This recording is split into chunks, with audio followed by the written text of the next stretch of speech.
Hello and welcome back to Stop and Go F1 for this, our reaction to the Azerbaijan Grand Prix, or what very much might be the race of the year. Once the race ended, I put a poll out on the community tab on the YouTube page.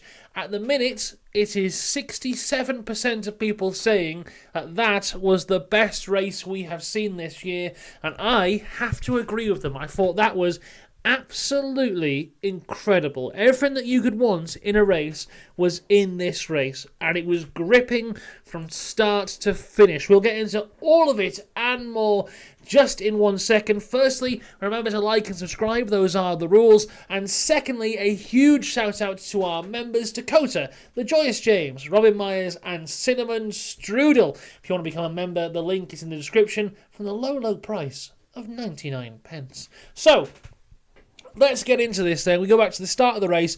Charles Leclerc on pole, Oscar Piastri alongside him, but there has been a few changes to our grid since the end of qualifying. Pierre Gasly was disqualified from qualifying due to a technical infringement, so he has to go to the back of the grid, that is 18th place, because there are two drivers who aren't on the grid. They are Esteban Ocon and Lewis Hamilton, both of those starting from the pit lane due to engine changes between qualifying and the race. And also Zhou Guanyu has received an engine penalty as well. He qualified 19th, and with his engine penalty he'll start 17th, because that's how engine penalties work. And as for our championship protagonist, Max Verstappen, championship leader, is starting 6th. Second place in the championship is Lando Norris. He had a dreadful qualifying 17th place, but due to Gasly and... Is it Gasly? Yes, due to Gasly and Hamilton, Hamilton starting from the pit lane, Gasly being disqualified, he has been promoted 2 spaces and will start this race in 15th place. Right, let's talk about tyres. Albon, Ricciardo, Norris, Zhou, Gasly, Ocon, all on the hards. Everyone else on the mediums. And as we start this race, Leclerc manages to keep the lead from Piastri, but there are changes further back. Perez gets the jump on Sainz, moves up into 3rd place. Verstappen gets past Russell up into 5th. Further back, there is contact between Stroll and Yuki Tsunoda. Now, Stroll gets a puncture here pretty much immediately. Yuki has some awful side pod damage. It doesn't get revealed till later how bad this side pod damage is, but a huge hole in the side of his right side pod, to the point that he just can't compete in the race and he will retire later. But it takes a few laps for him to retire the car, and he actually does some very good driving considering the damage that he had there. At the end of lap 1, Lando Norris is up to P12 from P15. Unbelievably, this is the first race of the year where Lando Norris has gained positions on lap 1, going from 15th to 12th. By the end of lap 3, Oscar Piastri has DRS on the back of Charles Leclerc. Meanwhile, his teammate is making some moves, getting past Yuki Tsunoda. And this is what I'm saying about Yuki Tsunoda and his side pod damage. Yuki was able to keep Lando behind for a good 2 laps, which, considering he had a hole in his car, is very good. Nico Hülkenberg then gets past Yuki Tsunoda for P12. Yuki going very slow. I think obviously the team knew of his damage and it was Ricciardo behind him, so I think they said, right, Yuki, just let Ricciardo through. I didn't think he knew that Gasly was also right there, because he also let Gasly through with ease. Then Hamilton passes him as well about a lap later. Lando Norris continues to move up the grid, passing Ollie Behrman for P10 on lap 8. Behrman then gets passed by Hülkenberg on lap 10. Colapinto pits on lap 12. This is the start of the pit stops now. I think the majority of people did stick with the 1 stop, which was the suggested strategy at the start of the race, but a few moved across to the 2. So Colapinto pits on lap 11. On lap 12, we see Bottas and Alonso. On lap 13, we get Verstappen and George Russell, as well as Yuki Tsunoda and Lewis Hamilton. Sergio Perez comes in on lap 14, and Ollie Behrman pits on lap 15. Now, an amazing overtake that happened in this race that I fear will be lost in everything is Pierre Gasly. He did a double overtake on George Russell and Daniel Ricciardo. Now, as soon as the overtake was done, Russell was able to get him back again, but a double overtake in an Alpine. Very good move from Pierre Gasly. Meanwhile, Oscar Piastri comes into the pits from P2 on lap 16. And when he comes out just ahead of Sergio Perez, mainly because Sergio Perez was held up on the lap by Lando Norris, who hadn't pitted yet, who slowed down Perez in order to make sure that Piastri would not come out behind him. So it's good teamwork from McLaren in order to aid Oscar Piastri in this race. This is when Yuki Tsunoda retires the car. It took a very long time. We're on like lap 16 of Yuki Tsunoda having a hole in the side of his car. They decided maybe enough is enough, and they call him in. Charles Leclerc pits from lap 17, and 2 laps later, Piastri is on the back of him and takes the lead with a tremendous dive into turn 1, and then some fantastic defending from him as well. You know, this race was mostly the most exciting parts weren't necessarily overtakes, but instead defensive driving. And you know, we talk about defensive driving a lot because some people say that defensive driving is aggressive driving and pushing people off and all this kind of stuff. But Oscar Piastri gave a masterclass in defensive driving today. Absolutely pitch perfect, because it seemed like for a lot of this race, Charles Leclerc was the faster of the two. But Piastri saw his moment to get past him, he took it, and then from there, he just defended. So Piastri takes a lead on lap 20. How many laps were there in the end? Was it about 51? So yeah, he had more than half the race left, whereas every lap he had to defend and defend and defend and defend. Just full concentration at all times. This was a masterclass from Oscar Piastri. Absolutely incredible.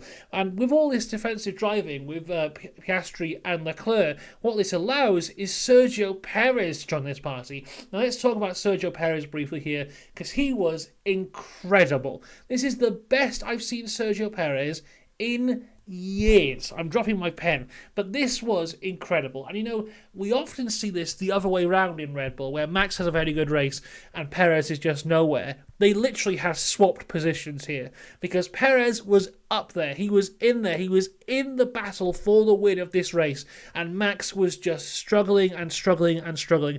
We'll come on to Max a little bit more later on. Meanwhile, Sainz is past Lando Norris on lap 23, who hasn't pit yet, and this leaves Verstappen behind Norris as well. But it seems like Verstappen was having a good weekend until qualifying started. He said in a post-qualifying interview yesterday that they made changes to the car between practice and qualifying, and they just haven't worked. And I think that will be a huge regret for him, because he looked fast in practice. Then he's turned up since qualifying and just been absolutely nowhere. And this is where his race falls apart, because he just cannot get past Lando Norris. And then Norris is helped out because Alex Albon is in front of him as well. Albon hadn't pit, he was still on the hard tyres, and it was Norris who hadn't pit, he was still on the hard tyres. It was Verstappen behind both of them on the medium tyres who had gone for his pit stop. And Norris was getting DRS off of Albon, which kind of negated the DRS that Verstappen had, and Norris was able to keep Verstappen behind for lap after lap after lap, to the point that later on, when Albon comes into the pits, Verstappen's tyres are just gone and Norris can start to pull away again, build that gap, pit in and come behind him and then charge back again. So, you know, I criticised Norris yesterday, and looking at the replay, I'm still not 100% sure what went on there. He says it was a yellow flag.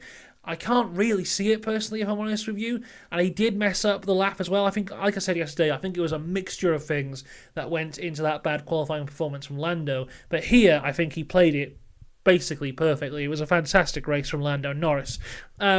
Carrying on though, Piastri defending again from Leclerc on lap 29. Alex Albon finally comes in to pit on lap 32 for the medium tyres. And we just, every second line of my notes here is Piastri incredible defending against Leclerc, because he was doing it every single lap. So good. George Russell gets past Max Verstappen on lap 34. That's for P6. Hulkenberg passes Colapinto for P9 on lap 36 as well. Albon passes Colapinto for P10 on lap 37. Lando Norris finally pitting on lap 38. Now, one of the big battles of this race, which kind of got overlooked, was Lewis Hamilton and Ollie Behrman. They were battling it out towards the bottom of the grid. This was for P12. But, Ollie Behrman not being afraid at all. In a Haas, which is definitely slower than the Mercedes, in what is only his second ever Formula 1 race at a street circuit like Baku. But he's getting his elbows out. He's doing a fantastic job here. Very aggressive defence against Lewis Hamilton. Lewis does get through. But yeah, no love lost between these two. But still a very respectful attack and defence, leaving just the right amount of space. I think Haas will be very happy with Ollie and how he did in this race. Super close battle now towards the front, as it has been for basically the entire race. Piastri leads from Leclerc. Perez less than a second behind those as well. And now Sainz joins the party as well. Sainz is consistently putting in good lap times, has caught the leading three. But then Piastri slowly starts to pull away on lap 47, and this is when we start to realise that Leclerc's tyres are just gone, and he's put under huge pressure from Sergio Perez now. Meanwhile, Norris has got past Verstappen for P6 on lap 49. Verstappen's very bad day just gets worse. We have a wonderful defensive move here from Charles Leclerc. He pushes Sergio Perez out wide, gives him just the right amount of room. Then when he comes back on, he has also allowed Sainz to come onto the inside, so that when he pulls away, Sainz also has the ability to make that move onto Perez. Sainz gains the position from Perez, and as they go into turn 2, Perez tries to pull the move back, and then there's a huge crash. So, watching this here, I still stand by that Leclerc's move into turn 1 to push Perez out to allow Sainz to come in for that attack, perfect, beautiful, wonderful move. But then we get to the crash. Now, I can see some people saying already this is a racing incident. I can understand why they're saying that. But personally, I feel this is more Sainz's fault than Perez. Yes, you could say Perez could give him more room, because Perez could give him more room. But Perez gave him all the room he needed. There was enough room there for him, and they still collided. It looked like a big impact as well, because they come together, they collect each other, then they're smashing right into the wall, and that's the battle for P3 done. The battle for everything done, because this brings out the virtual safety car with 2 laps to go, which is basically the end of the race there. Really, really is a huge shame for both of them, really, but mostly for Sergio Perez. Just because, this year hasn't been great for him. He hasn't had that many races he can look back on and say, oh yeah, that was great. I know he had podiums towards the start of the year, but you could always say, oh, well, that was just the Red Bull and that blah, blah, blah, blah. Here, in this race, it was Perez making the difference and doing something really special. And to have it end like this is really, really upsetting for him. It's not great, and I really felt for him here because he deserved better than this. Also, at this time, Max Verstappen had like a 23-second gap to Fernando Alonso, and Norris had passed him and obviously was quicker. So Max had actually pit for soft tyres to try and gain the fastest lap on the last lap. Now, of course, with the virtual safety car, he's not going to get that. So that was another point that went Norris's way in this race over Verstappen. I think at the end of the day, Norris still did not get enough points to what he would need to have to take the race to the last season or even win the title. So overall, big picture, this is still a win for Max Verstappen, but he did drop points here overall. Let's talk you through, though, the final positions as we cross the line. Oscar Piastri wins this race. His best race I've ever seen him do. Pitch perfect in every single way. A weekend where, on the lead-up, everyone spoke about Oscar's got to do the right thing, Oscar's got to do a number 2 driver, Oscar's got to move over, and he calls out here with the best race he's ever done. Not bad for a number 2 driver, Oscar Piastri. Absolutely fantastic. Another fantastic job from Charles Leclerc, who finishes in second place.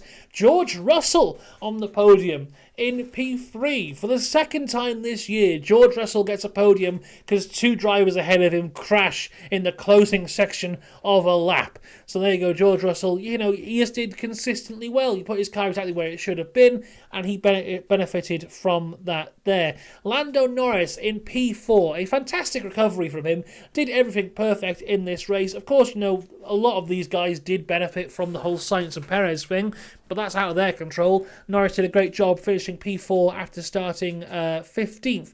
Max Verstappen in P5. A bad race for him, but a good result, you know, and that's the kind of thing where championships are made. Even when you do badly, you still score some decent points, and that's exactly what Max did here. Some great results for Alonso in 6th and Albon in 7th. Really, really good points for both of them there. Even better, Colapinto in P8. His first points finish in only his second race, backing up what James Vowles has done, swapping out Sargent for Colapinto there. Fantastic job for him. Lewis Hamilton makes it to P9 in the end after starting from the pit lane. Ollie Behrman in P10. Now, I'm not sure what happened to Hulkenberg here, because I'm sure before the crash, Hulkenberg was ahead of Behrman, and then when they crossed the line, Behrman was ahead. So I'm not sure what happened there, but Behrman scores points in his Haas debut, which means that in his two outings this year, one for Ferrari, one for Haas, he scored points in both of them, which gives him that incredibly specific record that he has scored points in his first two races when his first two races were for different teams, which is a mad statistic, but he's done it nonetheless. Hulkenberg finishing in 11th, another 11th place finish for Hulkenberg. Gasly did a good recovery up to 12th, Ricciardo in 13th. Zhou, actually, shockingly well, in 14th place. Ocon was 15th. Bottas was in 16th place. Then it was a DNF for Sainz and Perez. Stroll retired the car towards the end of the race. Yuki Tsunoda, of course, out at the start. And what this means in terms of Constructors' Championship is how McLaren have taken the lead in the Constructors, looking to take their first Constructors' Championship since 1998, which is a madness. So yeah, that for me was race of the year. Really, really fantastic stuff.